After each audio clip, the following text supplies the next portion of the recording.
few days ago, Mayor Alice Guo and some other individuals were charged under the expanded Anti-Trafficking in Persons Act. Ako po'y masaya na siya po ay nakasuhan. At nakasuhan sa ilalim ng isang batas na pinanganak din nitong komite, the Committee on Women, Children, Family Relations, and Gender Equality. But it seems that Alice Guo is only the tip of an iceberg. Kung tamang binahagi sa amin na intelligence information noong executive session a few weeks ago at kanina lamang din, this committee hearing is in the process of uncovering a deep and deadly web of bad actors involving international criminal syndicates, local and national politicians, and perhaps malevolent elements of a foreign state. Nakakalula ang impormasyon na aming natatanggap. Kaya sa palagay ko po ay mahalaga na ibalangkas ng maayos. Una po, let us tackle head-on this issue of the identity ni Alice Guo. Si Alice Guo po ay nagpadala ng excuse letter sa ating komite dahil hindi daw siya makakadalo. This is truly unfortunate dahil ang dami po niyang kailangang sagutin sa atin. Itatanong ko sana sa kanya para diretsahan niya sagutin. Pero papakita ko na lang ngayon dahil sobra ako nabigla dito. As has already been reported, Alice Guo's Chinese identity appears to be Guo Haping, fully Chinese with 2 Chinese parents. Ito po ay nakita natin sa Special Investment Resident Visa o SIRV application ni Lin Wenye.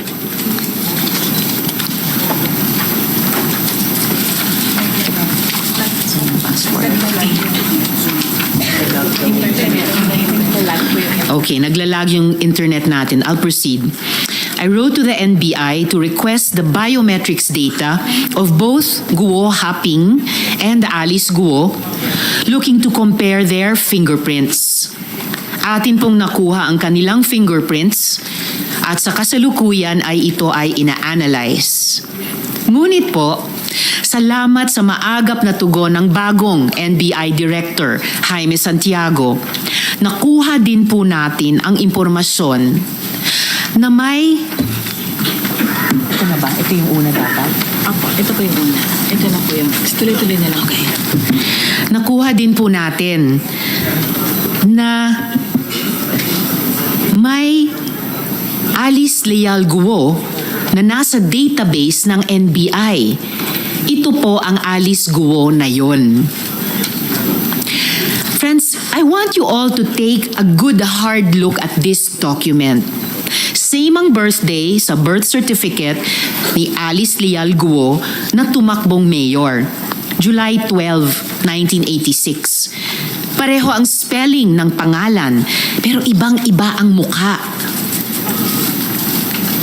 Napakadami ko pong katanungan. Is it a coincidence na may dalawang Alice Leal Guo na pinanganak on July 12, 1986 sa Tarlac? Is it a coincidence that this NBI clearance was applied for just a few days before the date of filing of the delayed registration of birth of the other Alice Leal Guo in Tarlac City? Or is this a case of stolen identity? Has Guo Haping assumed the identity of a Filipino woman and then nearly a decade later run for public office?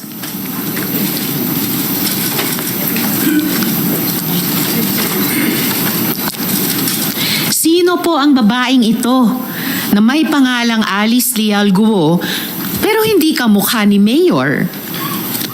Nasaan na po siya ngayon? Bakit kailangan ni Guo Haping nakawin ang pagkatao ni Ms. Alice Leal Guo kung mayroon na siyang validly issued investor's visa na papahintulutan siyang mamalagi dito? Which leads us to our next question. How large and what is the nature of Alice Guo's networks? may ebidensya na tayong nakita na may link ang Bamban Pogo Hub to Clarkson Valley. Isang pogo na atin ang naunang na ocular na mayroong mga video room at mga models para sa love scam. Si Huang Ziyang na incorporator ng Baofu at Pogante ng China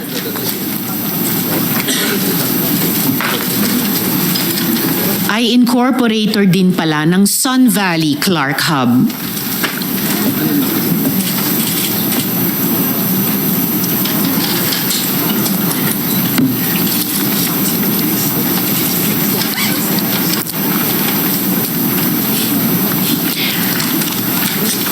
Ayon rin sa ebidensya, konektado ang Hongsheng Gaming Technologies, yung company na ni-raid at pinalitan lang ng Zunyuan Corporation sa Bamban Tarlac.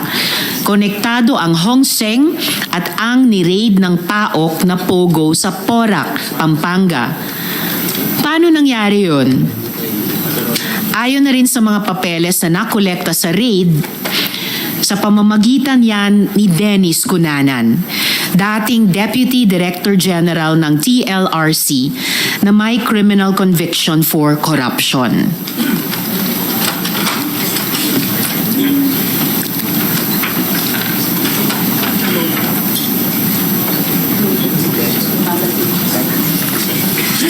Naghanggang pa. Okay. Mabagal lang po yung internet. Mas mabilis yata doon sa Pogo Hubs. Malalapit na kaibigan din ni Mayor ang mga ringleader ng Lucky 99 Pogo sa Porac. Ito naman po ang photo mula sa campaign niya kasama si Catherine Cassandra Leong o Cassie Lee na authorized representative in Lucky 9 sa Porac.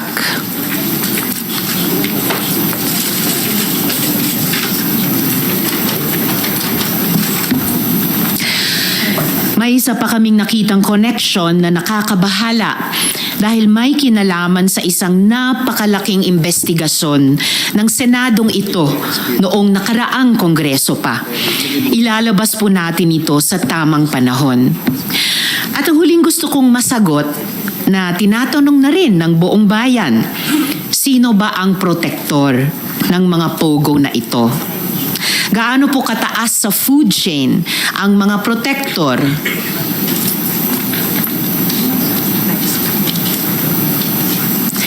DILG na po ang may sabi. Pogo money can influence the 2025 elections. Mayor Alice certainly likes having friends in high places. Hindi po basta-basta ang mga kaibigan niya. Considering that this woman is now charged with qualified human trafficking, it is imperative that her links and networks are fully investigated. I now wish to ask my colleagues if they have opening statements. Yes, Senator Grace, please. Thank you, Madam Chair. First of all, magandang umaga sa inyong lahat. I would like to thank our Chairperson, Senator Risa Hontiveros, for her firm and unwavering resolve to this fight to oust pogos in the Philippines. It is true, we have seen more than enough, and this was started also by Senator Sherwin Gatchalian in the Senate. Kung inyong matatandaan, nang ibinahagi ko sa isang privileged speech ang tungkol sa mga pogo-related abductions noong 2022 pa. Hindi pa uso noon ang mga raids.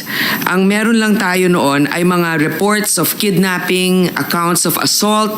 Meron pang ako nakausap na personal na nag-report sa akin na siya ay na-abduct at sinaktan. Talagang sakit ng ulo itong mga pogos. Meron mga legal pogos, pero ang problema ay pinapaupahan nila ang kanilang mga permits para magamit ng ibang operators. And just as I said in the speech, leave it unresolved and it will spread like wildfire. Ganun na nga ang nangyari. Sa loob lamang ng higit isang taon, ang illegal activities ng mga pogo ay naging full-blown operation sa loob ng self-contained compounds.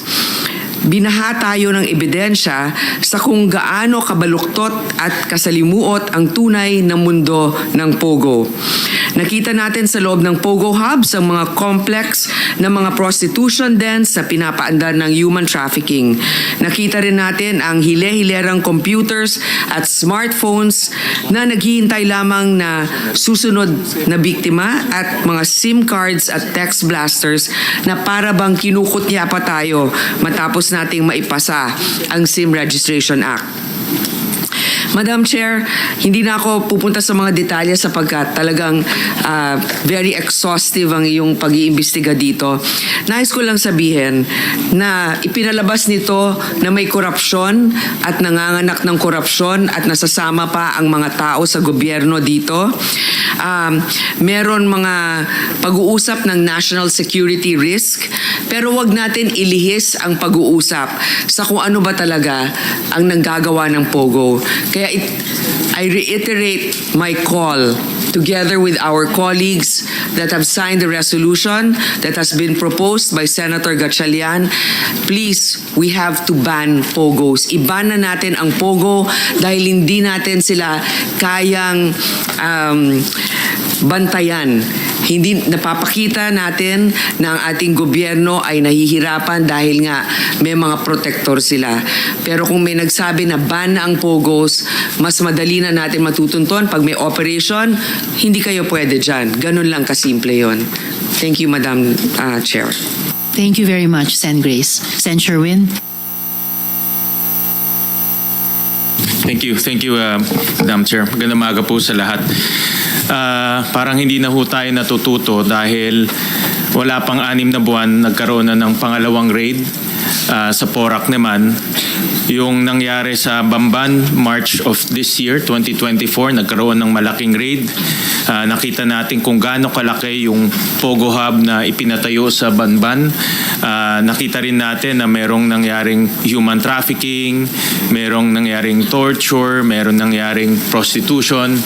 At nakita rin natin may elemento rin ngayon ng mga pagpepeke ng ating identity at pagpepeke ng nationality. Wala pang 6 months, in June of this year, may na-raid naman sa Porac. At itong pag-raid sa Porac, halos parehong-pareho sa nangyari sa Tarlac. Itong Lucky South 99, 2 beses na-raid to. Noong September 2022, na-raid na siya. May nahanap na 40 na mga illegal aliens na nagtatrabaho doon. Gumastos tayo para i-deport. Ngayon, June of 2024, meron na naman na raid. At nung pag-ikot ho namin doon, itong pasilidad, itong Pogo Hub na ito, hindi pang karaniwang Pogo Hub. Para sa akin, ito na siguro yung pinakamalaking Pogo Hub na napuntahan ho natin. Dahil halos ang na-discover yung computers yung 2,300 computers. So ibig sabihin at any given time meron silang 2,300 na nagtatrabaho doon. At nakita natin na itong kanilang modus halos parehas. Gumamit sa Tarlac, gumamit sila ng isang bogus land company.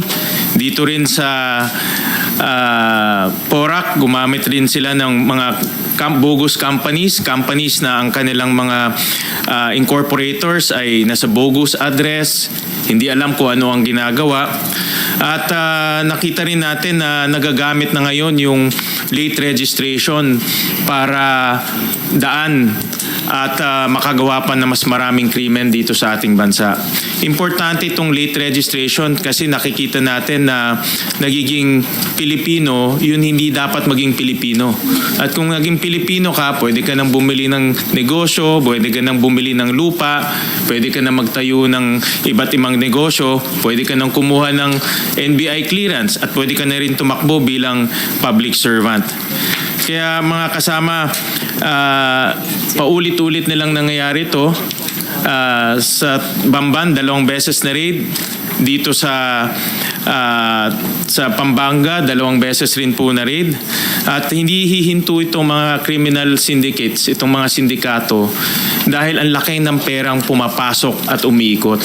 At nakita rin natin na hindi ito dumadaan sa formal channels. Hindi lumalabas to sa kanilang mga income statements. Ito ay pumapasok nang hindi natin nakikita. Ginagamit nila sa pagpapatayo ng mga ganitong Pogo Hub. At ang nakakatakot, nagagamit rin nila ito sa pagsuhol o pagbili ng impluensya. Kaya dapat na talagang pahintuin itong mga pogo sa ating bansa dahil ito ang nabibigay daan sa mas marami pang kriminalidad, lalong-lalo na walang katahimikan na nangyayari sa ating bansa. At nananawagan din po ako sa ating mga kasamahan na suportahan itong pagban dahil hindi tatahimik ang ating bansang Pilipinas hanggat nandito sila dahil pumapasok sila, gumagawa ng hindi magaganda at lumalalim na yung kanilang galamay. So maraming salamat, Madam Chair, for hearing this resolution. Thank you. Maraming salamat, Sen. Sherwin. Senator JV. Yes, maraming salamat, Madam Chair. Magandang umaga po sa ating lahat. Una sa lahat, nais kong pasalamatan ang chairperson ng committee ito sa walang sawang tigil na pagdinig sa isyu kaugnay ng Pogo Operations. Nasimulan pa ng ating kasamahan din na Senator Gatchalian mula nung nakaraang kongreso sa Pogo Operation, lalo sa human trafficking at scamming activities. Kaysa po ako ng ating matapang na chairperson sa usaping ito. Ang isa pong nakakabahala na sitwasyon dito sa Pogo Operations sa Bamban ay ang katotohanan na ang mismong mayor ng bayan ang sangkot sa mga illegal na operasyon. Mayroon po akong mga resolution, Madam Chair, sa Sangguniang Panlalawigan sa Tarlac, no? Mula noong 2021 pa lamang, nagkaroon po sila ng resolution denouncing the alleged conduct of online gambling and cybercrime operations sa Barangay Anupul sa Bamban, declaring anti-illegal gambling policy of the provincial government of Tarlac. And it was reiterated, Madam Chair, by another Sangguniang Panlalawigan resolution of 2024 reiterating the anti-gambling policy in 2021.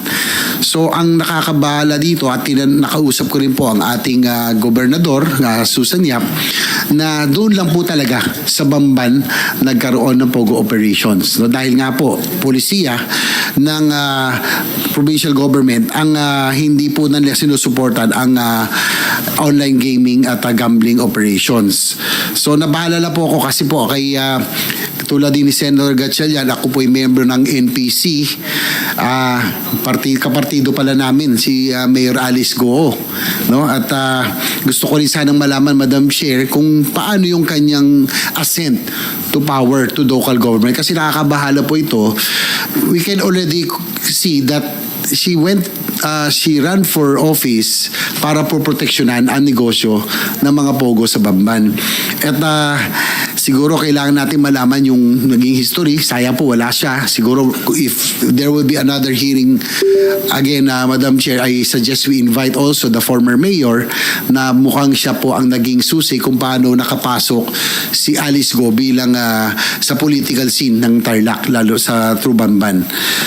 Nais ko lang pong malaman na yun nga po, na malaman ng pag-akyat sa kapangyarihan ni Mayor Alice Go. Kaya nga po, hopefully we can invite the other persons, the former mayor who I understand siya po ang naging susi dahil po nag-last term ay itinulak si Alice Go na tumakbo bilang mayor dahil tatakbo po siya. So siguro siya po siguro itong Pogo Operations really funded the campaign of both the former mayor and ito si Alice Go. Kamakailan po, gaya na aking nabanggit, itiniwalag ng partido ng NPC si Mayor Go sa pamamagitan ng petisyon na inihain ni Governor Susan Yap. Ang lalawigan ng Tarlac ay isang tahimik, malinis at progresibong probinsya sa pangunguna ng masipag nitong gobernador. Ang aming pong kapartido. Ang illegal na Pogo Operation sa bayan ng Bamban ay nakakasira hindi lamang sa imaheng ito kundi pati na rin sa mapayapang pamumuhay ng mga mamamayan sa probinsya ng Tarlac. Ang operasyon ng mga pogo sa bansa ay mayalang tulad na rin natin sa agresibong presensya at kilos ng mga Chinese sa West Philippine Sea. The presence of the Chinese Coast Guard and militia in our seas and the operation of pogos on our lands have only caused chaos and social disorder in the country. These are failed attempts to tamper with the Filipino courage and spirit, but undeniably have already adversely affected our communities and fellow citizens. The committee has uncovered and discovered not just the material facts and information to prove the involvement of Mayor Go, but also the compelling and disturbing reasons that call for the government's policy shift on POGO operations. I believe that really we already have to hasten the phasing out of the POGO industry. Huwag na po natin hintayin na may mahala na naman na mayor o iba pang opisyal ng gobyerno na magiging protektor sa illegal na operasyong ito. Kaya nga po sana huli na po si Alice Go na talagang kitang-kita mo, Madam Chair, na siya po ay pinatakbo upang pagtakpan o upang magsilbi sa interes ng POGO operations sa Bamban. Kita natin sa buong Tarlac, wala hong POGO operations except in the municipality of Bamban. Muli, maraming salamat, Madam Chair. Maraming salamat, Sen JV. And COMSEC, per yung hiling ni Sen JV, imbitahin nga natin